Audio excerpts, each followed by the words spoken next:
Fala pessoal, eu sou o Rodrigo Eng e esse é mais um episódio do podcast do Layup, informação de bandeja sobre a NBA, em parceria com a Rádio Sport Clube, que você pode ouvir em radiosportclube.com ou no seu smartphone usando o aplicativo Radiosnet, disponível para iOS e para Android. Esse é o episódio número 150 do podcast do Layup, que está sendo gravado no dia 24 de janeiro de 2019, véspera de feriado aqui em São Paulo. E os assuntos de hoje vão ser os seguintes. No primeiro período eu vou falar sobre o Memphis Grizzlies, que jogou a toalha e colocou as suas duas principais estrelas no balcão de negócios. O Mike Conley e o Marc Gasol podem ser trocados a qualquer momento, embora não seja muito simples encontrar destinos para jogadores veteranos com histórico de contusão, salários altos e contratos prestes a expirar. No segundo período eu vou falar sobre o James Harden, que não para de fazer coisas espetaculares, e nós, consequentemente, não podemos parar de falar sobre ele. Só que apesar de carregar o Houston Rockets nas costas e registrar a maior média de pontos por partida desde Michael Jordan em 86 e 87, pelos critérios adotados na NBA, o prêmio de MVP está longe de ser uma certeza para James Harden. No intervalo, no quadro Máquina do Tempo, nós vamos retornar até o dia 23 de janeiro de 1998, quando o Denver Nuggets estabeleceu o recorde de derrotas consecutivas da franquia ao perder fora de casa para o Phoenix Suns, e que naquela época também era o recorde da NBA. O assunto do terceiro período vai ser o Victor Oladipo, infelizmente, porque ele deixou a quadra no segundo período da vitória do Indiana Pacers sobre o Toronto Raptors com uma ruptura em um dos tendões do joelho direito. Ele vai ter que se submeter a uma cirurgia e dificilmente vai voltar a atuar na atual temporada. Então vou falar um pouquinho de como a sua ausência deve impactar a campanha do Pacers nessa fase regular e também na pós-temporada. E no quarto e último período eu vou falar sobre o Atlanta Hawks, né? Graças às péssimas campanhas que o Hawks tem feito, né? Tanto na temporada passada quanto nessa, raramente eu falo sobre o Atlanta Hawks para fazer algum tipo de elogio, né? Sempre criticando. Ultimamente eu tenho falado muito mal por eles terem deixado passar a Luka Doncic. Só que hoje não, hoje eu vou falar sobre uma coisa boa em relação ao Atlanta Hawks, que é o John Collins, o ala pivô de apenas 21 anos de idade, que está registrando números excelentes. Então chega de delongas, vamos ao que interessa, o podcast do Layup está no ar. O Memphis Grizzlies venceu somente 3 das suas últimas 21 partidas, está com campanha negativa de 19 vitórias e 29 derrotas, em penúltimo lugar na Conferência Oeste. Chegou num beco sem saída, né? Praticamente, não tem nenhuma chance de brigar por vaga nos próximos playoffs e também não tem perspectiva de reverter essa situação a curto prazo. Aí, diante desse cenário, aí, o front office decidiu colocar no balcão de negócios as suas duas principais estrelas, que são o armador Mike Conley e o pivô espanhol Marc Gasol, ídolos lá da franquia do Tennessee há mais de uma década, né? O que estragou a vida do Memphis Grizzlies, na verdade, foi aquela contratação do Chandler Parsons há cerca de 2 anos atrás, né? Tirou toda a flexibilidade do orçamento deles e não trouxe nenhum benefício para a franquia dentro de quadro, né? Porque ele praticamente não jogou, né? Quando jogou muito mal. Um tiro na água, né? Um tiro na água de 94 milhões de dólares, como foi esse aí, faria um estrago em qualquer time, mas tudo fica sempre um pouco pior nos times que estão fora dos grandes centros comerciais, como é o caso do Memphis Grizzlies. Só que apesar do Mike Conley e do Marc Gasol serem excelentes, nada garante que o Memphis Grizzlies vai conseguir fazer bons negócios por uma série de razões. Primeira delas, os dois já passaram dos 30 anos de idade e estão, obviamente, na fase descendente da carreira, né? Isso aí é um fato. Segundo, os dois têm histórico de contusões que certamente não vai animar nenhum general manager. Terceiro, os dois também, ambos, têm salários bem salgados. O Mike Conley está recebendo agora 30 milhões e 500 mil dólares e o Marc Gasol 24 milhões e 100 mil dólares nessa temporada 2018-2019. E em quarto e último lugar, tem o seguinte: quem contratar Marc Gasol agora corre o risco de pagar 24 milhões de dólares, né, mais do que isso até, por apenas 3 meses de basquete e ver ele ir embora em julho, né, quando ele pode se tornar um free agent. Situação mais ou menos parecida também vive Mike Conley, porque ele também vai poder virar free agent num espaço relativamente curto de tempo, em julho de 2020. E a franquia que o contratar agora pode acabar pagando 50 milhões de dólares por uma temporada e 3 meses. Por outro lado, nos destinos certos, eu acho que tanto o Mike Conley quanto o Marc Gasol podem ser extremamente úteis, especialmente nos times da Conferência Leste. O Mike Conley, por exemplo, no Detroit Pistons, cairia como uma luva, né? Aliás, foi uma das coisas mais constrangedoras que eu já assisti na minha vida. Foi o Blake Griffin dando uma entrevista dizendo que o time precisava aprender a se concentrar no final das partidas, o que é mais absoluta verdade, enquanto o Reggie Jackson, que seria justamente o jogador responsável por colocar ordem na casa, bancava o palhaço. Não sei se vocês viram a cena, procurem por aí. Pistons ganhou sofrido em casa. O Blake Griffin não estava nem um pouco contente, apesar de ter vencido. Ele percebeu que eles quase perderam o jogo de novo, perderam um jogo que não poderia perder de forma alguma, porque Pelicans está sem Anthony Davis e Reggie Jackson entrou fazendo palhaçada no meio da entrevista, foi uma coisa ridícula. Mas enfim, o Mike Conley é um cara que cadencia o jogo, né, dá de 1000-0 no Reggie Jackson em matéria de tomada de decisões, né, vamos dizer assim. Formaria uma espécie de Big Three ao lado do Blake Griffin e do André Drummond. Agora, o que o Pistons tem para oferecer que interesse ao Memphis Grizzlies, daí eu já não sei. Talvez teria que dar as duas escolhas agora de 2019, dar o próprio Reggie Jackson se conseguir, mandar o John Lawyer para tentar fechar as contas também, sei lá, seria uma coisa complicada. O Orlando Magic é outro time do leste que também iria se beneficiar demais se tivesse um armador do nível do Mike Conley, né? Se juntar todos os jogadores da posição 1 atualmente no Orlando Magic, não dá meio Mike Conley. Já o Marc Gasol poderia ser a peça que está faltando para colocar o Charlotte Hornets num patamar mais elevado, né? Acho que ele e o Kemba Walker se entenderiam muito bem lá no pick and roll, também no pick and pop, né? Já que o espanhol se tornou um arremessador de fora do perímetro bem consistente para um cara grandão como ele, né? Que joga mais próximo à cesta. Enfim, o Hornets já pagou salário alto para tanto jogador meia boca, né? Melhor pagar para um que efetivamente pode ajudar a mudar os rumos da franquia. E por falar em salário alto, tem os dois lados dessa moeda aí, tanto no caso do Marc Gasol quanto no caso do Mike Conley. Porque olha só, o último ano de contrato do Marc Gasol é 2019-2020 e é uma player option no valor de 25 milhões e 600 mil dólares. E o último ano do Conley é 2020-2021, que é uma early termination no valor de 34 milhões e 500 mil dólares.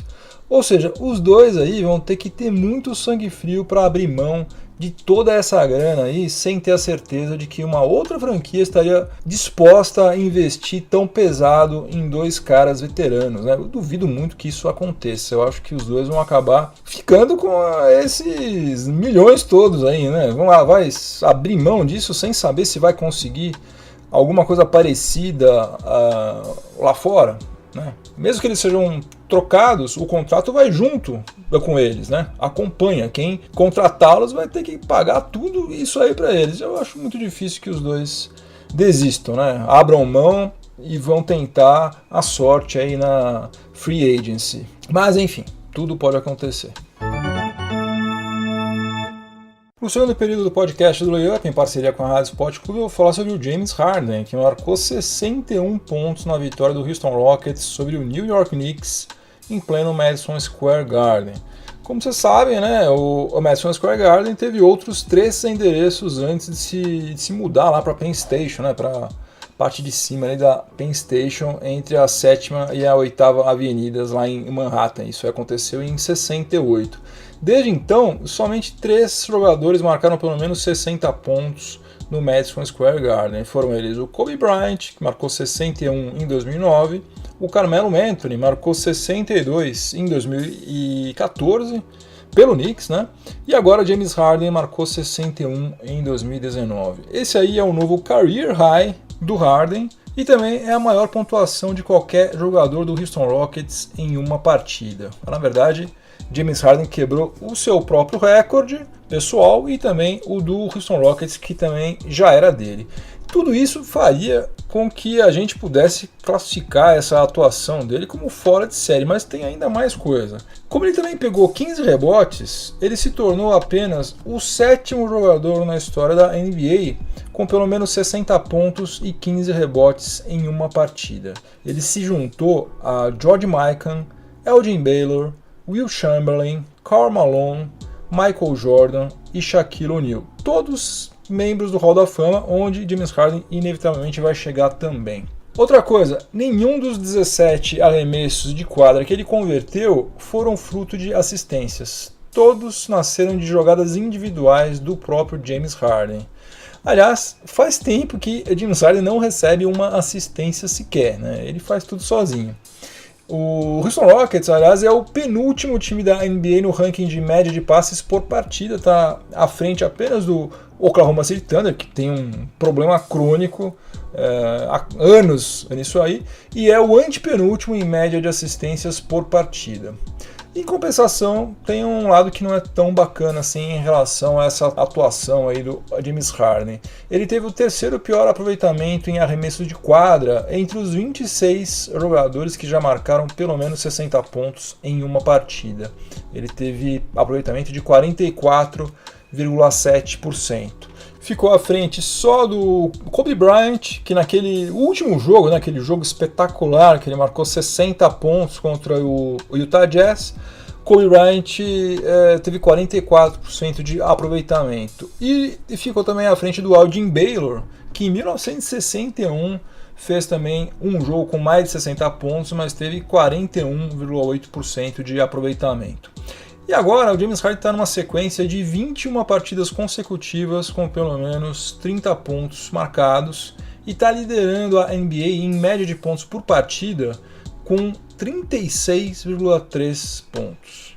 Olha só, o último jogador que terminou uma temporada com média mais alta do que essa foi o Michael Jordan, com 37,1 pontos por partida na temporada 1986-87. Bom, então, se o Harden está comendo a bola desse jeito, o prêmio de MVP já é dele, né? Não é bem assim, gente. Não é bem assim que a coisa funciona. Certamente, se isso acontecer, vai estar em ótimas mãos. Não estou dizendo que ele não merece. Agora, a coisa não funciona de uma forma tão simples quanto essa, como a história da própria NBA já nos ensinou. Em 86-87, quando o Jordan teve média de 37 pontos, o MVP foi o Magic Johnson, que foi o melhor jogador do time que tinha feito a melhor campanha na fase regular. Aliás, na temporada passada, o Harden foi MVP justamente porque ele era o melhor jogador da franquia de melhor campanha, né? Faz menos de um ano isso, não dá pra gente esquecer. E quando o Kobe Bryant teve média de 35,4 pontos em 2005-2006, o MVP foi o Steve Nash, do Phoenix Suns, que teve médias de 18,8 pontos, 10,5 assistências, só que teve um desempenho monstruoso nos arremessos, né? Ele entrou pela primeira vez naquele famoso clube dos 50, 40, 90. Enfim, fazer um monte de pontos é ótimo, sem dúvida nenhuma, mas isso não basta para tornar alguém MVP. O Houston Rockets ainda é o 5º colocado somente na Conferência Oeste, está com 27 vitórias e 20 derrotas, né? Campanha bem inferior à campanha do Milwaukee Bucks, que é o líder do leste e de toda a NBA, com 34 vitórias e apenas 12 derrotas. Por isso, apesar dos pesares, eu ainda acho que vai dar Giannis Antetokounmpo como MVP. No intervalo do podcast do Layup, em parceria com a Rádio Sport Clube, hoje é dia do nosso quadro Máquina do Tempo, que vai desembarcar lá na cidade de Phoenix, no Arizona, no dia 23 de janeiro de 1998, quando o Denver Nuggets enfrentou o Phoenix Suns em sua 40ª partida na temporada 97-98. O Suns era um time muito mais forte, né, que estava brigando pelas melhores posições da Conferência Oeste. Tanto é que, para você ter uma ideia, o Jason Kidd era o armador titular, com 24 anos, e teve uma média de quase duplo-duplo, né, em pontos e em assistências. E o Steve Nash era reserva, só isso. Jason Kidd titular e Steve Nash reserva. Só que ele tinha ainda 23 anos e lá não tinha espaço para ele crescer, motivo pelo qual acabou indo para o Dallas Mavericks na temporada seguinte. Como você sabe, né? Jason Kidd e Steve Nash iriam se tornar depois dois dos melhores armadores de todos os tempos. Enquanto isso, o Denver Nuggets tinha montado um time horroroso, né? Pensando exclusivamente no draft. Seguramente um dos piores times de todos os tempos da NBA, né? O único que fez relativo sucesso foi o Alfonso Ellis, né? E aí eu tô sendo bem generoso para considerar que ele teve sucesso de fato, né? Ele fez 11 temporadas, defendeu somente 4 franquias e encerrou a carreira com médias de 11,9 pontos, 6,5 rebotes por partida. O resto desse time do Nuggets, minha gente, era de sentar na sarjeta e chorar. Só o jogador que teve vida curta ou que ficou pipocando de franquia em franquia só para engrossar a rotação. Então deu a lógica, né? Como geralmente acontece no basquete. O Phoenix Suns venceu por 93-77 e deixou o Denver Nuggets com a seguinte campanha: 2 vitórias e 38 derrotas. Isso aí representa 5% de aproveitamento, que é a pior marca já registrada na história da NBA após terem sido disputadas as 40 primeiras partidas de uma temporada. O Dallas Mavericks também conseguiu fazer essa proeza na temporada 93-94. Além dessa campanha grotesca, o Denver Nuggets conseguiu uma outra façanha nesse dia 23 de janeiro de 98. Ele passou a dividir com o Vancouver Grizzlies o recorde de derrotas consecutivas em uma mesma temporada em toda a história da NBA. Perdeu 23 jogos consecutivos. Recorde esse aí que foi depois quebrado pelo Cleveland Cavaliers em 2010-2011 e pelo Philadelphia 76ers em 2013 e 2014. Ambas franquias aí chegaram à ridícula marca de 26 derrotas consecutivas. Eu posso estar enganado, mas depois que alteraram as regras de distribuição das probabilidades do sorteio do draft, dificilmente outra franquia vai superar essa marca aí vergonhosa que Cavs e Sixers dividem. O Nuggets acabou a temporada 97-98 com 11 vitórias e 71 derrotas, que é a pior campanha da sua história, né? Incluindo as suas 9 temporadas lá na ABA. E também é a quinta pior de todos os tempos da liga. Depois desse vexame aí, apesar de ter feito a pior campanha naquela temporada, deu muito azar no sorteio e ficou apenas com a terceira escolha no draft de 98. Para piorar, não usou bem essa escolha que teve, né? Porque poderia ter selecionado Dirk Nowitzki, poderia ter pego Vince Carter ou até Paul Pierce, mas preferiu ficar com o Ralph LaFrentz, pivô que defendeu o Denver Nuggets somente em 3 temporadas e meia, mais ou menos, né? Saiu no meio de 2001, 2002, salvo engano, e depois passou por Dallas Mavericks, Boston Celtics e encerrou a carreira aos 30 anos de idade em Portland, sem deixar muitas saudades por onde passou. Então, no dia 23 de janeiro de 98, o Denver Nuggets igualou o recorde de derrotas consecutivas da NBA, que era do Vancouver Grizzlies, e alguns meses depois provou que nem sempre o tanking compensa. No terceiro período do podcast do Layup, em parceria com a Rádio Sport Clube, eu vou falar sobre o Indiana Pacers. Tudo estava indo bem demais para o Indiana Pacers, que hoje, dia 24 de janeiro, é o terceiro colocado da Conferência Leste, está apenas 2 jogos e meio atrás do líder Milwaukee Bucks, tem 27 vitórias e 12 derrotas. E isso com apenas a 7ª menor folha de pagamentos da NBA. A última vez que o Indiana Pacers chegou nessa altura da fase regular com campanha melhor do que essa, foi em 2013 e 2014, com aquele time lá que tinha Paul George, David West, Lance Stephenson, Roy Hibbert, quem mais? George Hill, enfim, faz tempo. Mas eis que o Victor Oladipo, que é o principal cestinha atualmente do Indiana Pacers, está com médias de 18,8 pontos, 5,6 rebotes, 5,2 assistências. Ele se arrebentou na vitória de ontem sobre o Toronto Raptors, que atuou sem Kawhi Leonard. O Oladipo caiu na transição defensiva depois de sofrer a ruptura de um tendão do joelho direito. Na queda, sem querer, quase que ele leva junto também o nosso Pascal Siakam, mas graças a Deus o jogador do Toronto Raptors não se contundiu. Já se sabe que ele vai precisar operar o joelho e que é quase impossível que ele retorne às quadras nessa temporada. Essa aí, gente, é a mesma contusão, ou sei lá, o mesmo tipo, né, de contusão sofrida pelo Tony Parker, se eu não me engano, contra o Houston Rockets nos playoffs de 2017. E o Tony Parker só conseguiu voltar a jogar praticamente 6 meses depois. Então já dá pra gente ter uma base de quão complexa, aliás, melhor dizendo, é a situação do Victor Oladipo.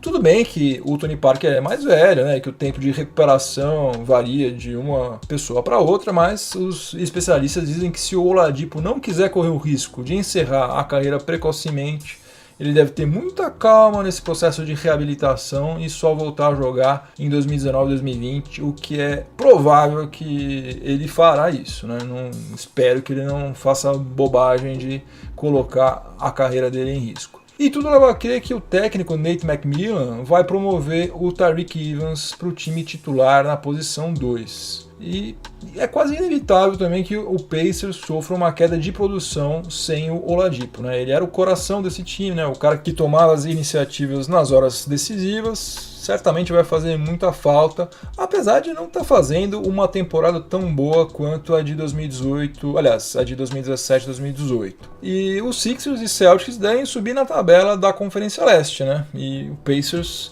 por outro lado, provavelmente vai para a pós-temporada sem o mando de quadra na primeira rodada dos playoffs.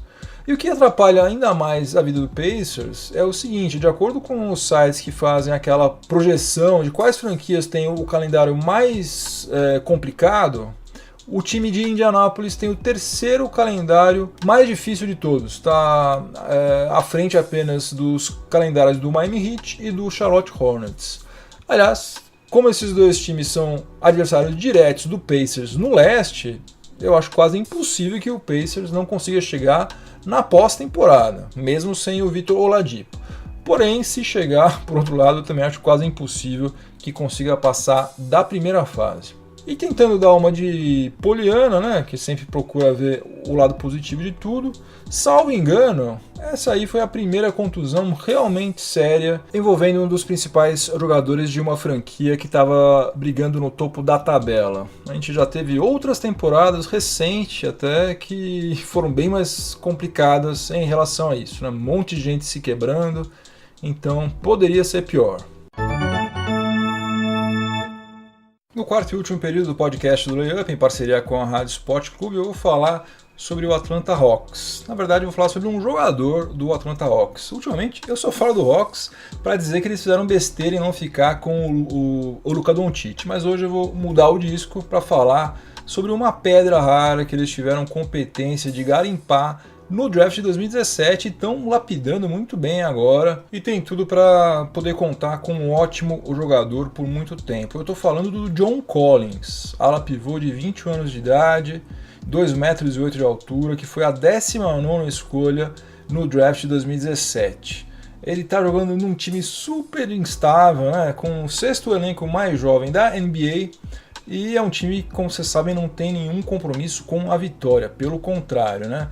E mesmo assim o John Collins está registrando números sensacionais na sua segunda temporada na liga. Ele está com médias de 19,3 pontos e 10,3 rebotes, com 59,1% de aproveitamento nos arremessos de quadra, 37,5% nos arremessos de 3 pontos e 64,5% em true shooting, né, que é aquela estatística que avalia a eficiência nos arremessos, incluindo lances livres. A gente obviamente não sabe se ele vai conseguir acabar a temporada com esses mesmos números, né? Mas se ele conseguir, ele vai se juntar a ninguém menos do que Kareem Abdul-Jabbar, Charles Barkley, David Robinson, Shaquille O'Neal e Karl Anthony Towns, que são os únicos jogadores até hoje que registraram médias de pelo menos 19 pontos, 10 rebotes e true shooting de no mínimo 60% em suas segundas temporadas na NBA. E na vitória de ontem do Atlanta Hawks sobre o Chicago Bulls, 121-101 em Illinois. Chicago Bulls, pelo amor de Deus, hein? Meu Deus do céu. O John Collins fez o seguinte, 35 pontos e 8 rebotes em 29 minutos de quadra, errando somente 2 dos 16 arremessos de quadra que ele tentou. E ele teve 100% de aproveitamento nos chutes de 3 pontos. Arremessou 4 vezes de fora do perímetro e converteu os 4. O Atlanta Hawks está na NBA desde 1949 e nenhum jogador até hoje do Hawks, tinha conseguido marcar pelo menos 35 pontos com um aproveitamento tão alto quanto esse que ele teve. Ele matou 14 bolas de 16, isso aí dá 87,5% de aproveitamento. Um negócio realmente impressionante. E antes dele ter tido essa performance fantástica, eu já tinha escrito uma matéria sobre ele lá no Layup, falando, entre outras coisas, de como é possível acertar no draft sem ter feito uma campanha horrorosa na fase regular. E o John Collins é mais um ótimo exemplo disso. Atualmente na NBA, os armadores têm papel decisivo, são de longe os jogadores mais importantes na maioria das equipes. Por isso, o Atlanta Hawks investiu tanto lá no Trae Young, que está fazendo uma temporada bastante razoável de estreia. Agora, um ala pivô com esse vigor físico e um arremesso bom de longe sempre vai cair bem em qualquer time da liga. Se eu fosse o Travis Schlenk, que é o general manager do Hawks, eu começava a pensar com muito carinho em se não é o caso de montar o elenco do Hawks em torno do John Collins, porque o potencial que ele está apresentando é muito acima da média para um cara que tem 21 anos de idade apenas.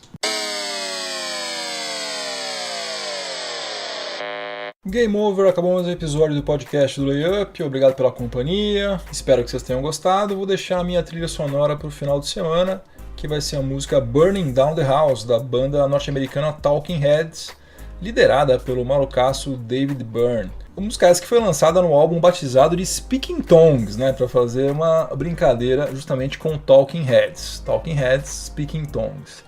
E a ideia dessa Burning Down the House foi do baterista Chris Frantz, que tinha ido no Madison Square Garden para ver um show da banda Parliament Funkadelic, mais conhecida só como P-Funk. E o pessoal que ia nos shows do P-Funk tinha uma espécie de grito de guerra, que era exatamente Burn Down the House, quando a coisa estava pegando fogo lá no palco, o funk rolando solto lá, o pessoal gritava Burn Down the House.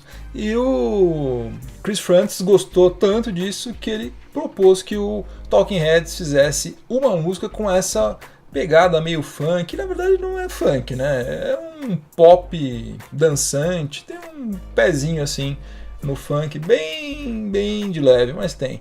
E daí o David Byrne trocou burn por burning, Burning Down the House, e meteu uma letra que não faz o menor sentido, se você parar para ver, a letra é sem pé nem cabeça, mas todas aquelas palavras casam direitinho com a melodia, justamente para não comprometer essa levada meio funk. E eu vou dizer, ficou legal pra caramba, Nos anos 80, toda festa boa tinha que tocar Burning Down the House pelo menos uma vez. Para os paulistanos eu desejo um ótimo feriado de sexta-feira. Para quem não é paulistano, eu desejo um ótimo final de semana. Se você estiver ouvindo em alguma plataforma de podcast, aproveite para avaliar positivamente o podcast do Layup, que isso me ajuda demais. E se você estiver ouvindo na Rádio Sport Clube, continue sintonizado por aí que vem mais informação esportiva de qualidade na sequência. Muito juízo, voltem todos inteiros e inteiras para casa. Semana que vem tem mais. Um abração, tchau, tchau.